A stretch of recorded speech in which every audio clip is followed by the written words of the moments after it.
Well, welcome into Corley Quarterly. We are at the Kirby Event Center here in Nashville on the beautiful Belmont campus to talk with Belmont Athletics Director Scott Corley. You had a good summer? It's been a good summer, been a busy summer. Yeah. It went by fast, but that just means we're quickly approaching a new year, which is always exciting. Now, you went overseas a little bit, had some fun time away? I did. The wife and I kind of did a bucket list trip with the Mediterranean cruise in Italy and Croatia and Greece, and it was beautiful.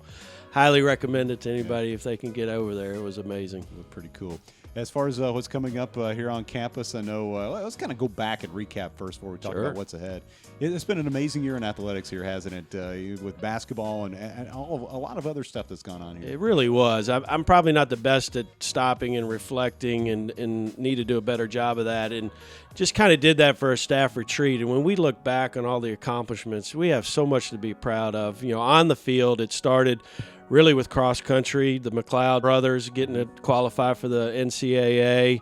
And then you spoke to it. The basketball season was just historic. I mean, let's call it what it was. It was historic. You know, the women's team continues to win OVC championships, get in the NCAA tournament, and the success that they've had and the consistency of that's really great. And then the men's team, you know, getting the at-large bid and then getting that first win, you know, particularly with Coach Bird retiring at the end. That was a great way to end the basketball. Really, the icing on the cake, that, though, from an individual perspective, too, is Dylan Windler getting that first-round draft pick. And so a lot to be proud of. And then, you know, don't want to leave out our men's tennis and what the doubles team of Henrik Eno and Marco Illich, what they did was historic. They made it qualified to the NCAA national tournament and beat the team from Florida. So they got into the Sweet 16 of doubles tennis. So that's pretty cool. Got guys playing in Major League Baseball. They really have. Exactly. Yeah, no doubt. It's been cool to watch his progress.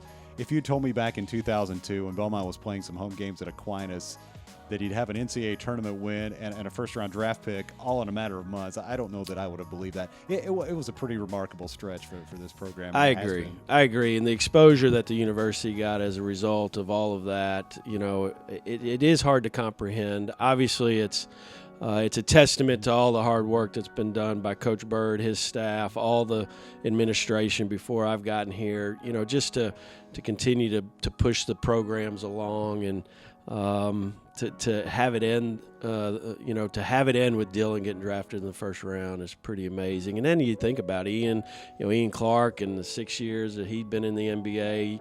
You know, I was reflecting when they were here working out on campus together. You're going, wow, just to think that's family. That's Belmont alums right there.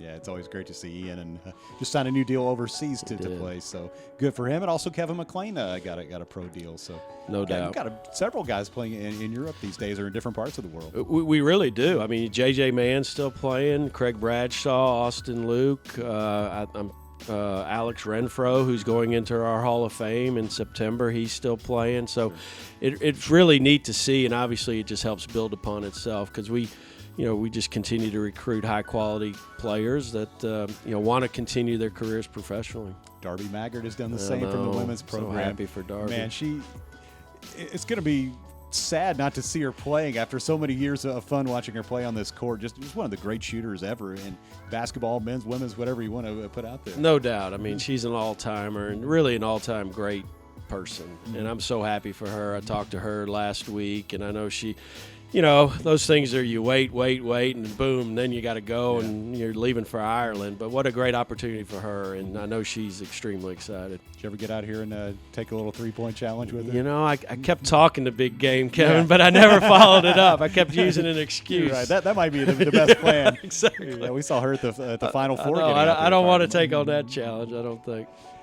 Casey Alexander moves into the role as head coach now, taking over for the legendary Coach Bird. And what's the transition been like there, and you know, how did it all come together as far as putting together the coaching staff? Well, it's gone as smooth as we could hope for. I mean, obviously the way it all played out, I couldn't have asked for anything better. I mean, Casey knows this place as well as anybody. Obviously, to get to work with him on a daily basis, he is really good. I'm really impressed with how he approaches things, his ability to communicate with his players, staff, administration, and donors has been really, really good. And And I tell people the staff and the way it came together, I mean, we couldn't ask for anything. To keep Brian and Tyler on staff and all the talents and the things that they bring to the program, and then you add a Sean Rotuliano and what his energy, and then to top it off with Mick Hedgepath, a former star player for us in the director of basketball operations position. I mean, it's really neat to see, and I would take that staff and stack it up against anybody in the country. And so the transition's been good. I mean, Casey's still obviously getting to know the players, and likewise they're getting to know the coaching staff. But and you may talk about it, but we're blessed in a sense. This is the year, once every 4 years you can take an international trip, and this happened to be that year, and the timing for that couldn't be better because while we're going to spend a week in Portugal together getting to know each other, really the value on the court is you get to practice up to 10 days before that trip. And so the guys are back, and they're going through workouts, and I think it's just the timing was great so they could get to know each other a lot better. I've always liked the approach this program has taken to those trips where you work hard in the practices, but then when you go on the trip, you play the games. It really, you kind of get a chance to, as you're talking about, get to know each other better and just enjoy some of the culture of the place you're going. Exactly. I mean, it's life experiences. I mean, a lot of these kids won't get an opportunity to do a trip like that. And obviously we're going to play a couple games, but it is really about team bonding. It's about those experiences. Portugal, I've heard wonderful things about it, so it's going to be a great experience for them. So you get another stamp on your passport? I do. I'm going to take advantage of that, and it'll be a lot of fun. It'll be great just to see the coaching staff and the players interact. Always facilities and those sorts of things are always questions. What do you have going on there? The exciting news for the tennis program that's been announced is, we're getting 6 courts brought back on campus. It's going to be on top of a parking garage that's getting built. It's one of the 2 big holes on campus that people see.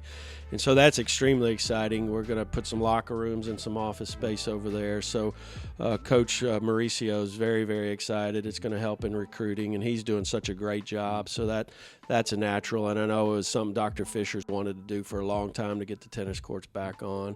But Rose Park, good facility for baseball still, and that's been in place now for several years. Yeah, I think we're going on year 8, maybe year 9. It's a beautiful facility. It houses 6 of our sports, so it's a constant. A place that a lot of our student athletes spend a lot of time at, and that area is developing. A lot of great development in and around Rose Park, and so we obviously got to continue to invest in those things. But when you're out there, and particularly if you're watching a softball game, it's got the best view of downtown Nashville. It does. It is very cool. Well, beach volleyball is going to be a sport in the OVC. Is that something that could come to Belmont? At this point in time, I don't see it on the horizon. We're blessed in the sense that, a lot of enrollment growth has occurred just organically where you don't need athletics to drive some of that. And, we're in a good spot with our mix of sports. So you never say never. Yeah. I mean, obviously there is some benefit, I think, from a training perspective, because a lot of what these teams are doing is it's their volleyball team that's just going to play beach volleyball. Gotcha. And so some of that gives them some different training techniques and things like that I think volleyball coaches like. But our new volleyball coach, Caitlin Harrison, came from Charleston where they had beach volleyball, but I think she likes just being able to focus on indoor volleyball. From an NCAA perspective and a conference perspective, what are some things that are challenges for you? Obviously globally NCAA-wise, I think the transfer portal and just the whole environment of the transfers and how do we better educate the student athletes. I mean, when you've got thousands of student athletes that go on the portal, and at this point in time, you still may have 600. I haven't looked recently, but that means 600 people didn't find a place to go. And how, did they understand when they made that decision that their likelihood to be welcomed back on the school that we're leaving is low? What happens to them? And so I think the NCAA is trying to get around that. From a conference standpoint, we constantly are talking about neutral site championships, always looking at that. How does that look? We've got one more year in Evansville for basketball. We got one more year in Marion, Illinois for baseball. Those types of things are always top of mind. Academic fund. The NCAA's created a new distribution that's going to be based on your academic performance and how are all of our schools doing to make sure they can get that distribution. I got to think Belmont's pretty good in that regard. And luckily we are in good shape there. But those are things a little bit, top of mind from a conference perspective. And then, what can we do to continue the ESPN Plus rollout? And last year was the first year. I think in most cases it went extremely well, but how do we continue to improve upon that? How do we ensure that all the schools in the conference have the same quality broadcasts? Again, I feel like we're a leader in that, and it's, what can we do to continue to make sure we're leading the pack? As far as other staff changes, you've had some turnover here in the department and had to hire some new people, but looks like you've made some excellent hires. Very excited about it. Obviously, change like that's, it's taxing on the staff. It's, in some cases, it's difficult decisions that had to be made. And, we've hired 5 head coaches, including a strength and conditioning coach. But in all the cases, we found people that want to be at Belmont, buy into the culture. We really have a good process of hiring people that I think has proven to work, and couldn't be more excited about getting to see David Costa and Caitlin Harrison on the men's soccer and volleyball respectively start their fall seasons and what they can bring to the table. And I can tell you early returns on our new strength and conditioning coach, Matt Frederick, have been great, and I think and we all know how important that is. He touches all 250 plus student athletes, and he's going to bring a new energy to that room, which gets me very excited. And most recent hire with Megan Smith, associate head coach at Lipscomb for softball, and she's really come in and hit the ground running. She's finishing up her staff, so it's exciting. Obviously the weird one's not having Coach Bird walking into the office every day, and that's a big change for everyone, including the people who have been here a long time. But with every season there's always some change, and I think it's going to be really good. Has he turned in his form for season tickets yet? We're working on that. Yeah. I think he's okay. Okay. I got him covered. There you go. What else, as far as getting the season started, we need to know?